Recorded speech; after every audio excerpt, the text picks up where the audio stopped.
মেয়েরা 40 বছর পার হয়ে গেলে আর বেশি সংসার করবেন না। আপনি মোটামুটি দায়িত্ব পালন করে ফেলেছেন। এখন ভুলেও হিসেব মেলাতে যাবেন না। এইগুলো করতেই হবে যার যার ভাগ্য অনুযায়ী। তবে এখন সব হিসেব নিকেশ থেকে বেরিয়ে আসুন। ছেড়ে দিন, ছেড়ে যাওয়াটা শিখুন। আশা না করাটা শিখুন। দোষারোপ করা বন্ধ করে নিজের ভুলের দিকে তাকান। শোধরানোর সুযোগ নেই, তাই ভুলে যান।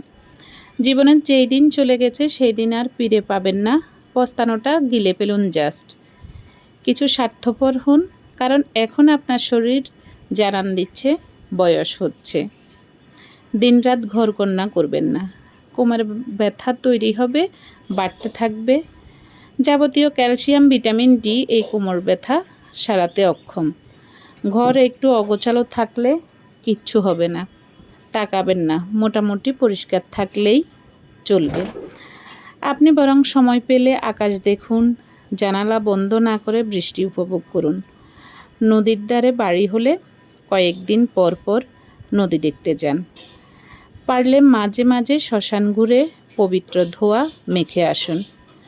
আপনাকে আস্তে আস্তে মায়া কাটিয়ে দেবে। দিন দিন একা হচ্ছেন, আরও হবেন, তাই একাকিত্বটা প্র্যাকটিস করুন। একটু আধটু দার্শনিক হন। নিজেই টুকটাক বেড়াতে বের হন।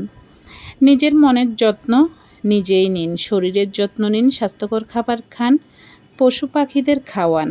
আবার একদম সন্তান স্নেহ পালন করবেন না। কদিন পর ছেড়ে চলে যাবে, তাই কিছু খাবার বাইরে রেখে দিন।